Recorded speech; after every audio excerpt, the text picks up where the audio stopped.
Well, hello, you bunch of string picking guys and gals. You welcome back to the String Picker Channel here at my obscene studio. And if this is your first time here, like and subscribe, by the way. Well, string pickers, as the thumbnail suggested, humidity is very, very important around your guitars. I don't know if any of you can see it right now. Let me just crop in real quick so you can look at it. Our humidity is at 33%. It was 29% about 20 minutes ago, until I put in my little campfire humidifier thing in here. That's going to help raise the humidity in here. So none of these guitars is going to be drying out and it looked like the Sahara Desert in here. I'm afraid they're just going to turn to dust and wind up in piles on the floor. I didn't really take much notice of this because it's been between about 45 and 55% up until this cold snap that we got just a few days ago here in Tennessee, and we have another one coming. I have been keeping a heater in here, but I have not put a humidifier in here. For those of you out there wondering, how you store your guitars is very important. I can put them in the case and they seem to do okay. If I leave them hanging on the wall like this for you guys to see, then humidity becomes a fact. I noticed this when I picked up my old buddy Lieutenant Dan earlier. Lieutenant Dan, the awesome Fesley guitar that I modded and just turned into my own. It's a metal machine. That's just all I'm going to say. I picked it up, went to strum chord, moved my hand down the fretboard, and I have fret sprout all the way down the board on both sides. This board is dry as a chip. So immediately I knew I was going to have to do something about that. So we're not going to change the strings on this today because these strings are like almost new. I mean, it wasn't long ago that I even put this thing together. So the strings are pretty good. So I'm just going to loosen them up, take the tailpiece out, and then kind of lay it over to the side. And then we're going to do some fret work on this guitar today. I am going to round off these fret ends, number one. Number two, I'm going to put some Howard's feed and wax on the fretboard. I would like to thank my good buddy Chris Nelson for using this stuff on the fretboard for me to get the idea maybe it will seal some of that moisture in. I'm also going to put some on the back, even though it don't need it. It is a matte finish, but I think it will help it make it a little bit slicker. So you know how that goes. I like them fast. Even though I'm not much of a real lead player or anything, I do change from chords. I'll go from an A all the way up to an E. I'm all over the place on the fretboard trying to find different chords for different things. So that's what we're going to do today to this guitar. We are going to put this guitar on the bench. We're going to tape it up. We're going to do a little bit of fret work to it. I am going to do something that this sparks my anxiety like you don't even want to know. Like I absolutely hate doing fret work. Kind of scares me. But this kind of fret work's not all that bad. All I'm doing is I'm going to round off those fret ends. That way, if this ever does happen again, all I really have to do is get some moisture back into that wood and get it to kind of swelling out. Even though wood swells and shrinks minimal when it comes to guitars, it matters a lot when you can feel it. And when it shrinks enough for those frets to sprout out a little bit, it's like running your hand across. I mean, I don't have severe cuts because I was avoiding it during that demo that you guys just heard. But at the same time, I'm going to try and round those off and get a better feel on the guitar. And also, I am going to run my little fret file up and down, the end file up and down it, and I'm going to do that on both sides, round them off on both sides. So, you guys want to hang around? Do you? Do you? Do you? Okay, we got Lieutenant Dan sitting right here on the bench, and I want to show you guys something. Now, I got this from Philip McKnight and his channel Know Your Gear. Thanks, Phil, because this helps out a lot. I know you guys can't feel it when I say, oh man, there's fret sprout. I know you can't. So we're going to get a sock out, just like old Phil does. I'm going to show you guys exactly what this looks like. And no, I didn't steal them. But if somebody comes looking for them, just keep quiet. Okay, we can see here that there's no runs, anything in there like that. Run it up and down the neck just a couple of times. Looky there. Looky there. Do you see that? Do you see that? That looks horrible. Looks horrible all through there. So let's flip it around. This is why humidity is important to those of you out there that don't work on your guitars. This will save you money in the long run. Look there. You see? It's just, it's insane. Humidity in this studio dropped by 20%, and that's what it cost. And now when you run your hands up and down through there, you can feel it just digging right into your skin. I mean, it's just, it's horrible. So what we're going to do is we're going to take the strings loose.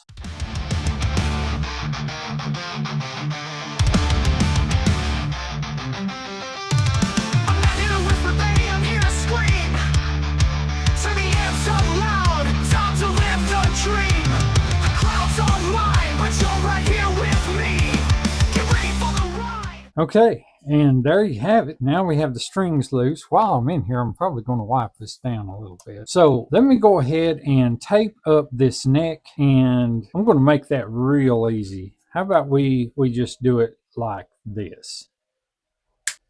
Just like that, all taped. I really got to start doing that more often. Okay, so I have the tool that I used to do this with right here. Okay, so what we're going to do to take care of these is we are either going to find, and I think I might have, I've got one right here that's a little smoother. That one seems to be okay. This is the one that I used the other day. Just a flat diamond file. You can buy these kits right here for next to nothing, by the way, in case you ever want to get into doing this. And then we just want to run a few passes.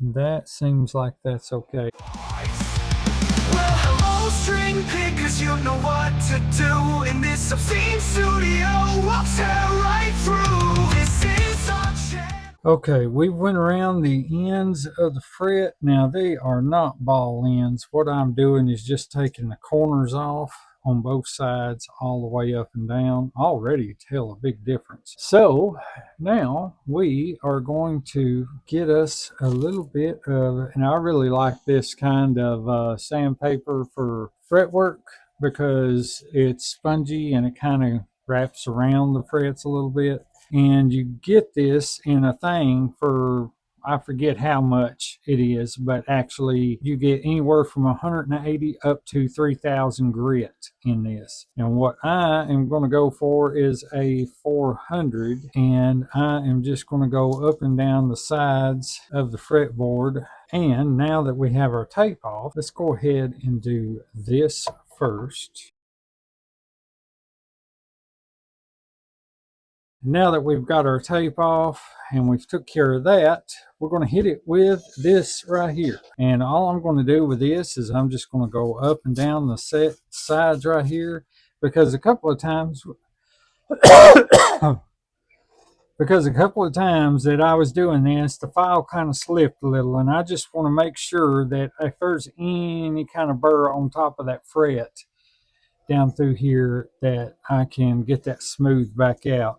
I don't see any, but you probably wouldn't see any until it come time to play. And then that's when you'd see. I'll tell you what, let's get out the Persuader and do this. A lot of you OG string pickers will know what this is. This is the Persuader. This is what I used to seat these frets with, get that hammer, quack, quack, quack. But it's also good for this right here. Just wrap that little sponge around that, just like that right there. You just go up and down the sides.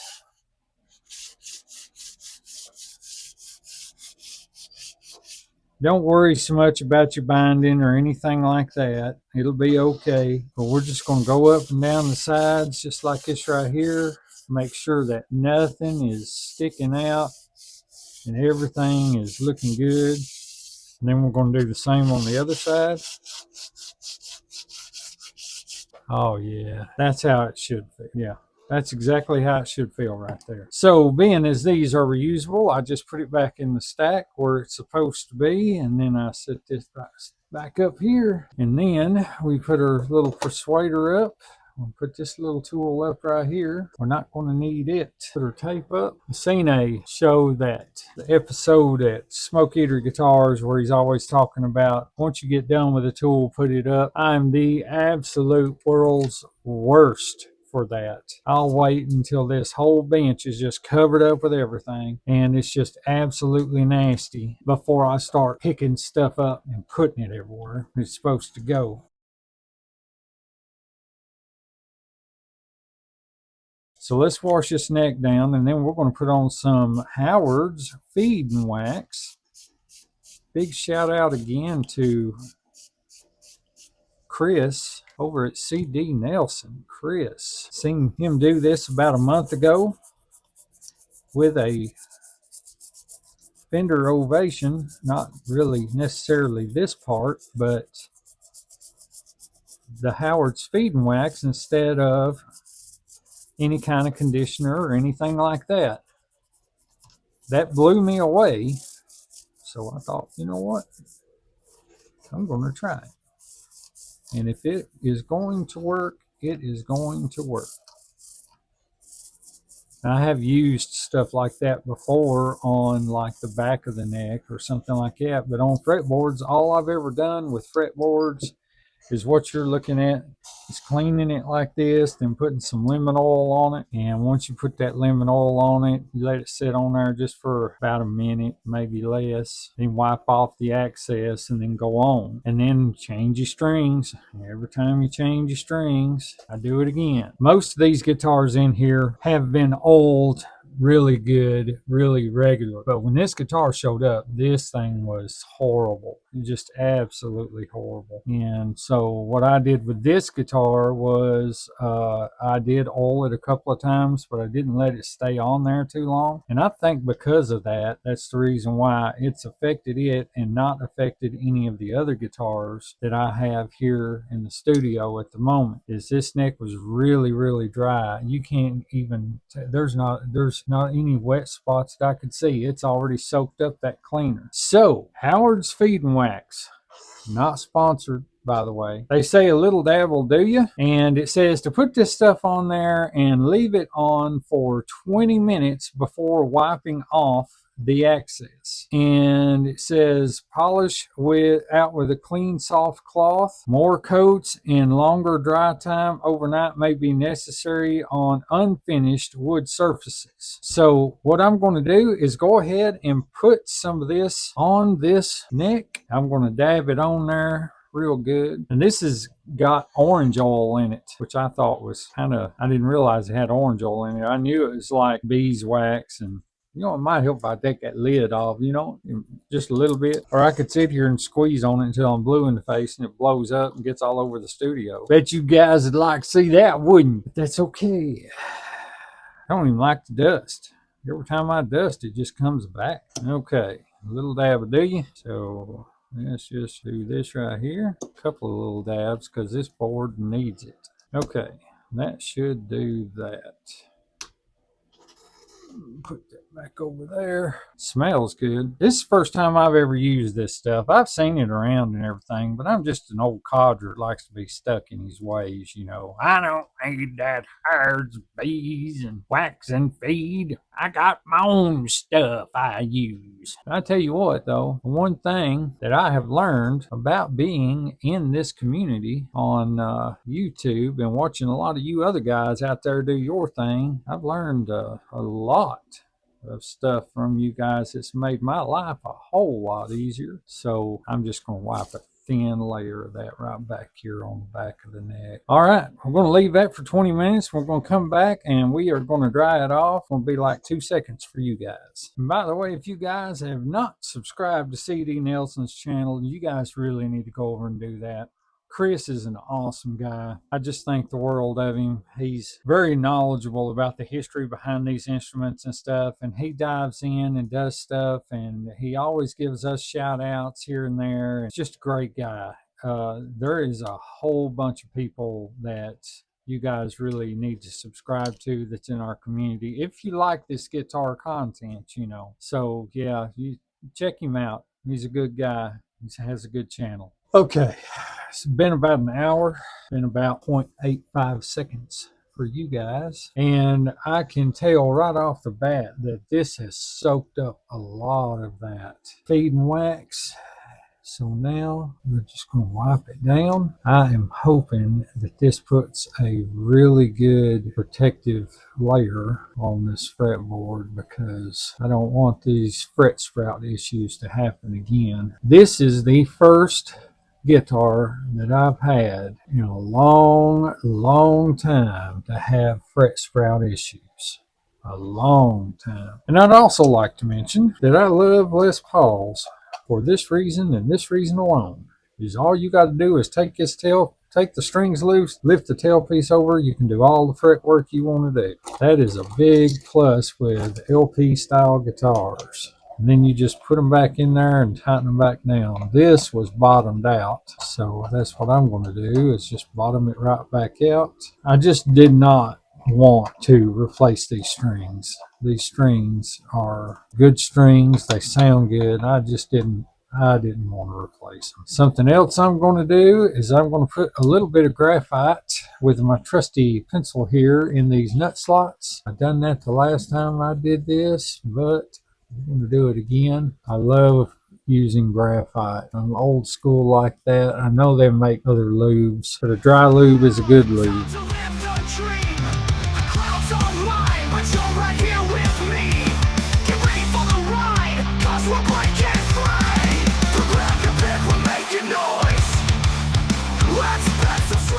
I cannot believe how smooth that feels. Even the frets just feel so good. I had this tuned to drop C sharp, and that's what I'm going to leave it tuned in. So the top string will be C sharp, next string will be G sharp, the D string will be C sharp, and then your G string will be F sharp, and your B string will be A sharp. Everything's a half step down except for the top string, and it's a step and a half down. And your E string will be D sharp. And go back through again. These strings have already been stretched, so we don't have to worry about that. Okay, got them pretty much there. Then always, a lot of you out there know this, but for those that you don't, always tune it how you play it. So, because gravity does matter. See, when I had it laying down, that was exactly C sharp. Now it's up. Everything's gone up maybe almost a quarter of a step. And there we go.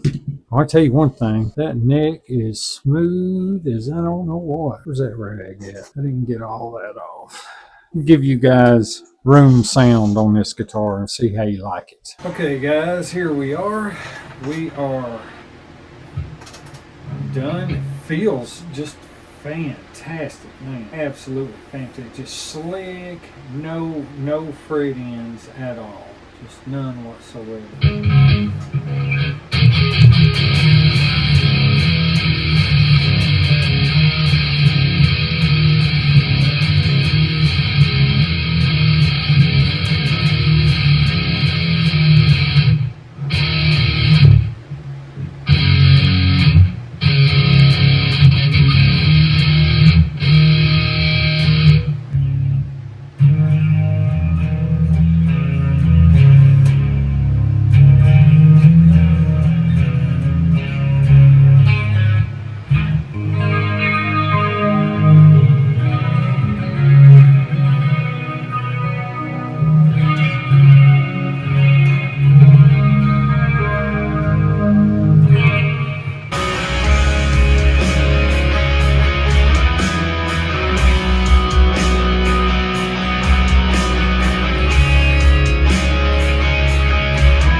I'll take that all day long. It just feels so much better, so slick on the back. I'm going to start using that a little bit more on some of my other guitars. That is, it's just amazing.